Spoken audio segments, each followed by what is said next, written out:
Super numerical যে post সেটা নিয়ে আমাদের আজকে কোনো বৈঠক হয়নি। এই কারণে বৈঠক হয়নি কারণ আপনারা জানেন যে আমাদের একটা রাজনৈতিক বৈঠক এর মধ্যে হয়েছে আমাদের সর্বভারতীয় সম্পাদক অভিষেক বন্দ্যোপাধ্যায়কে সামনে রেখে। আমিও সেখানে আপনাদের অনেকেই দেখলাম বলেছেন যে আপনারা শিক্ষামন্ত্রী ছিলেন, এখন শিক্ষামন্ত্রী ছিলেন না, ছিলেন হচ্ছে তৃণমূলের সর্বভারতীয় সংগঠনের সহসভাপতি হিসেবে আমি ছিলাম এবং আরও সংগঠনে আরও লোকজন ছিলেন। হাসছেন কেন? তাহলে আমি কথা বলবো না।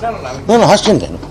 না না না আপনি বিদ্রুপ করতে পারেন না, আপনার আপনার সমস্ত রাইট আপনি আমাকে you can not you can কিন্তু চাকরিটা তৃণমূলের ছেলেমেয়েরাই পাবে, কাজটা তৃণমূলের ছেলেমেয়েরা পাবে, একটা সিম্পল আর কিছু নয়।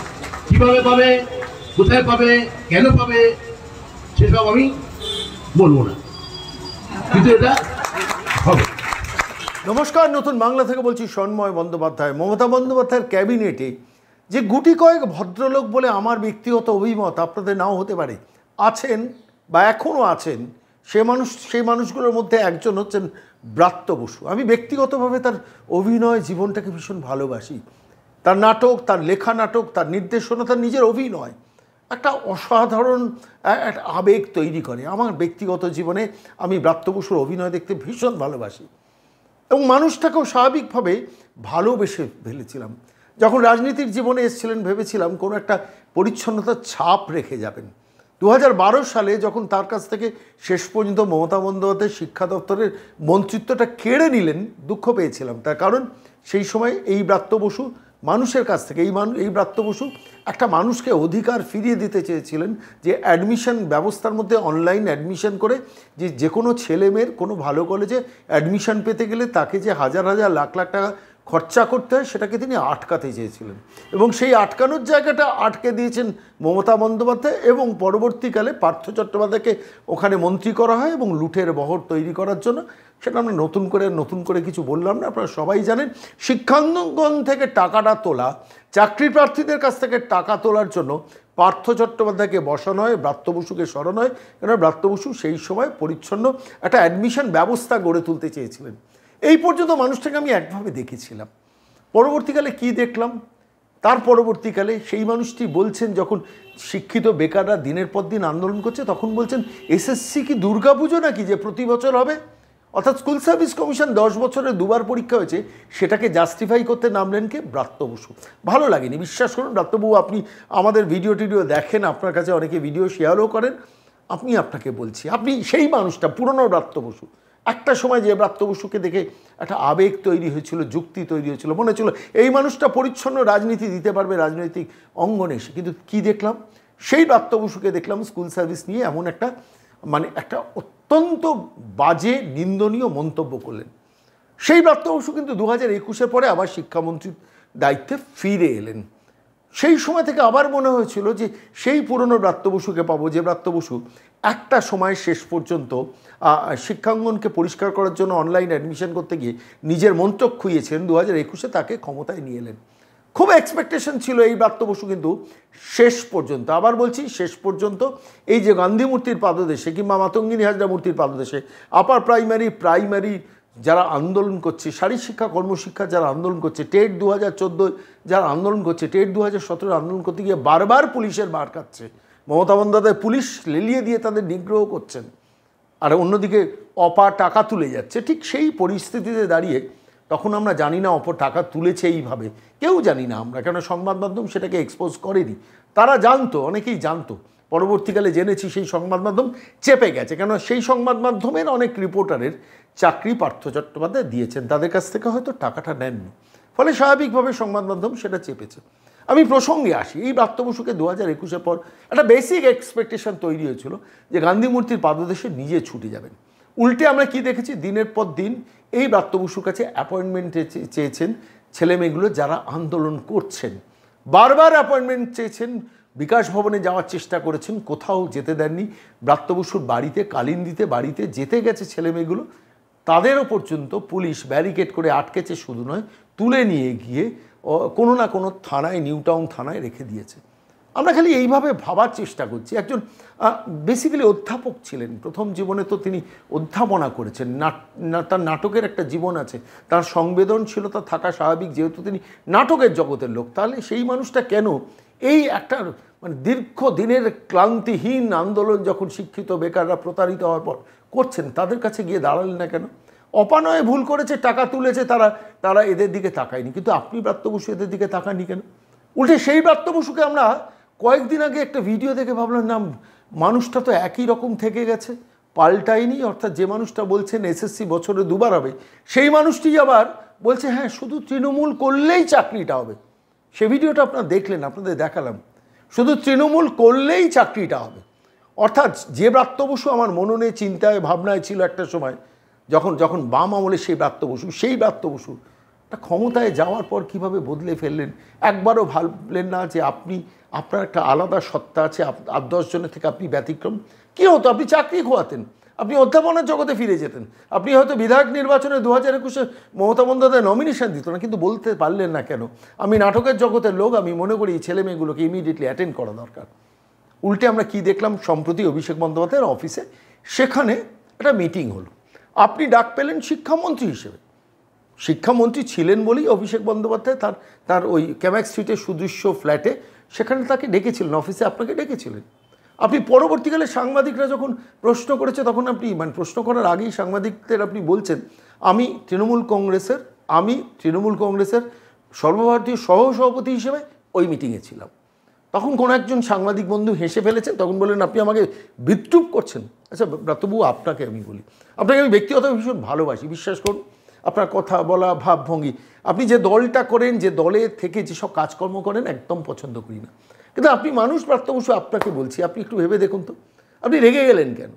আপনি তো শিক্ষামন্ত্রী হিসেবেই ডাকটা পেয়েছিলেন। আপনি একটা লেম এক্সকিউজ খাড়া করার চেষ্টা করলেন, একটা যুক্তি তৈরি করার চেষ্টা করলেন যে না আমি দলের সহসভাপতি হিসেবেই ডাক পেয়েছি। একটা প্রশ্ন আমার খালি মনে আসছে, তৃণমূল দলে তো অনেক সহসভাপতি আছেন, তারা ডাক পেলেন না, আপনি পেলেন কেন? বিকজ আপনি মন্ত্রী। সবাই জানেন, আপনার পরিচিত পরিবারগুলো, যে কোনো একটা বাচ্চা, 10 বছরের বাচ্চাকে আপনি জিজ্ঞেস করুন, তারাও বলবেন আপনি শিক্ষামন্ত্রী হিসেবেই ডাক পেয়েছেন, এবং দ্যাট ইজ আ ফ্যাক্ট।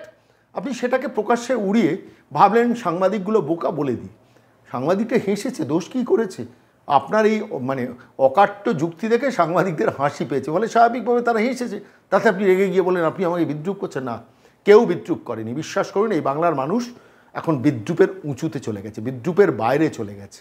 512টা দিন ধরে ছেলে মেয়েগুলো রাস্তায় গান্ধী মূর্তির পাদদেশে ধর্মতলায় বসে থেকেছে, তখন আপনার সংবেদনশীলতা থাকেনি, মানুষ আর বিদ্রূপ করছে না। 2.5 কিলোমিটার দূরে শান্তিনিকেতন হরিশ্চাইজিতে অভিষেক বন্দ্যোপাধ্যায় ছিলেন, 2.5 কিলোমিটার দূরে কালীঘাটে হরিশ মুখার্জিতে রাজ্যের মুখ্যমন্ত্রী বসছিলেন। প্রতিদিন ওই গান্ধী মূর্তির পাদদেশে কোনো না কোনো মন্ত্রী যেতেন পাশ দিয়ে। একবারের জন্য মনে হয়নি এই মানুষগুলোর পাশে এসে দাঁড়ায়। শেষ পর্যন্ত গতকাল বৈঠকটা করলেন, ধন্যবাদ তার জন্য, ধন্যবাদ ব্রাত্যবাবু আপনাকে, তার জন্য আপনাকে ধন্যবাদ। শেষ পর্যন্ত বিকাশ ভবনে ওই একটা ছেলে ঢুকতে পেরেছে, গত কয়েক বছর ধরে চেষ্টা করে ঢুকতে পারেনি। সেন্ট্রাল পার্কের উল্টো দিকে রোদ জল বৃষ্টিতে দিনের পর দিন মশার কামড় খেয়ে বাড়ির পরিবারকে ছেড়ে এসে, বৃদ্ধ বাবা অসুস্থ হার্টের পেশেন্ট, তাকে ছেড়ে দিয়ে এসছেন, এসে আন্দোলন করছেন। বাড়ি গিয়ে দেখছেন মৃত বাবা পড়ে রয়েছেন খাটে। এসব দৃশ্য হয়েছে। ব্রেন ক্যান্সারে সোমা দাস, তিনি বসে থেকেছেন। ব্রেনে টিউমার হয়েছে না, আক্রান্ত যুবক, তিনি গান্ধী মূর্তির পাদদেশে বসে থেকেছেন। তখন মনে হয়নি যে এই ছেলে মেয়েগুলোর সঙ্গে একটু বৈঠক করি? সেদিন মনে হয়নি। 512টা দিন এরা একটা ঐতিহাসিক আন্দোলন করে শেষ পর্যন্ত আপনি তাদের সঙ্গে মিটিংয়ে বসলেন, তার জন্য একটা ছোট্ট ধন্যবাদ। আর মনে রাখবেন, আপনাদের কেউ বিদ্রূপ করেন, আপনাদের ঘৃণা করে, ঘৃণা ঘয় রিফলা রি মধ্যন্বয় আকার, এই ঘৃণাটা করে, বুঝতে পারছেন? শুনছেন ব্রাত্য বসু, আপনাদের ঘৃণা করেন। এই ছেলেমেয়েগুলোর হকের চাকরি আপনাকে দিতে হবে, একটি ছেলেকেও বাদ দেওয়া যাবে না। মানবিকতার সঙ্গে কোনো আইন নয়, একটাই কথা, আনকন্ডিশনাল অ্যাপোলজি চান এই বাংলার মানুষের কাছে। এবং এই ছেলে মেয়েগুলো, গান্ধী মূর্তির পাদদেশে যে ছেলে মেয়েগুলো 6,500 প্রতারিত ছেলে মেয়ের জন্য বসে থেকেছে, আন্দোলন করেছে, মশার কামড় খেয়েছে, বৃষ্টিতে ভিজেছে, রোদের তাপদাহ সহ্য করেছে, বাড়িতে পরিবার পরিজনকে ছেড়ে এসছে, সন্তান সম্ভবা স্ত্রীকে ছেড়ে চলে এসছে, সেই ছেলে মেয়েগুলোর কাছে ক্ষমা চান। নিঃশর্তভাবে প্রত্যেকটি ছেলে মেয়েকে চাকরি দিন। কিসের মানবিকতা? কিসের মানবিকতার সঙ্গে আইন মেশানোর গল্প বলছেন ব্রাত্য বসু আপনি?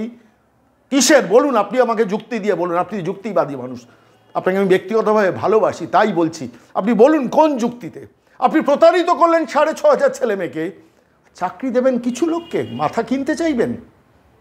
কিছু মাথাকে কিনে নেবেন, 3,000কে দিয়ে বাকি 2,500 দেবো না, 3,500 দেবো না, সেটাও আবার বকলমে বিক্রি হবে।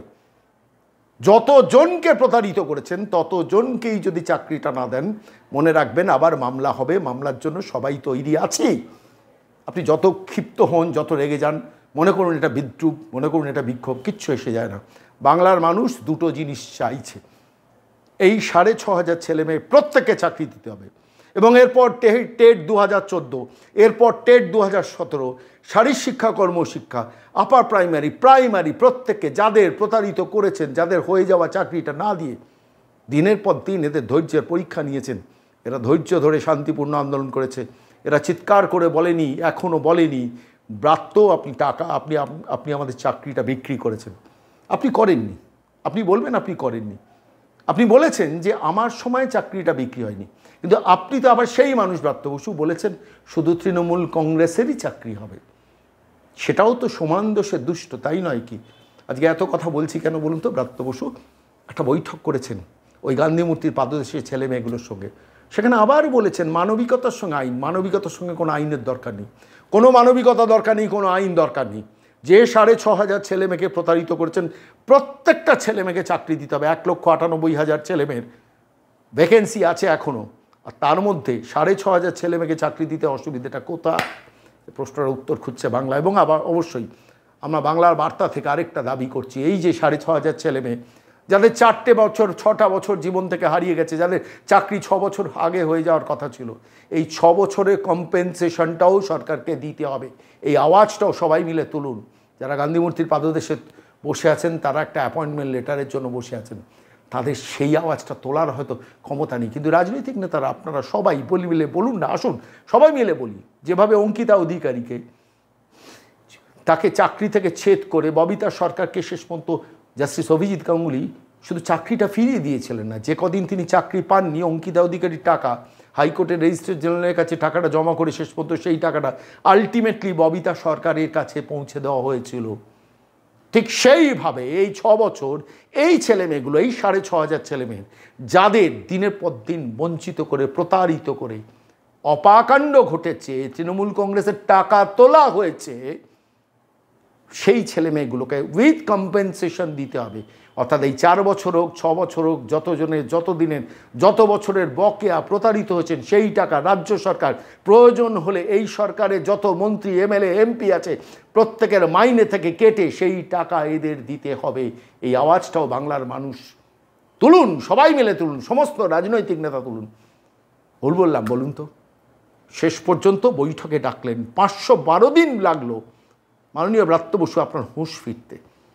আবার এরপরে যদি এদের প্রতারিত করার চেষ্টা করেন, মনে রাখবেন কে থাকবে না থাকবে জানি না, আমরা নতুন বাংলা, বাংলা বার্তা, বাংলার মন এদের পাশে মুষ্টিবদ্ধ হাত নিয়ে থাকবো। যত দূর লড়াই করার সেই লড়াইয়ে সামিল হব। মনে রাখবেন ব্রাত্যবাবু, আপনি প্রচণ্ড পাওয়ারফুল একজন শিক্ষামন্ত্রী হতে পারেন, কিন্তু আপনি আইন, দেশের আইন, সংবিধানের ঊর্ধ্বে নয়।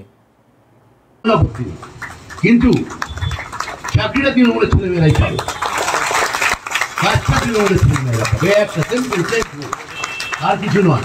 কিভাবে পাবে, কোথায় পাবে, কেন পাবে সেসব আমি বলবো না।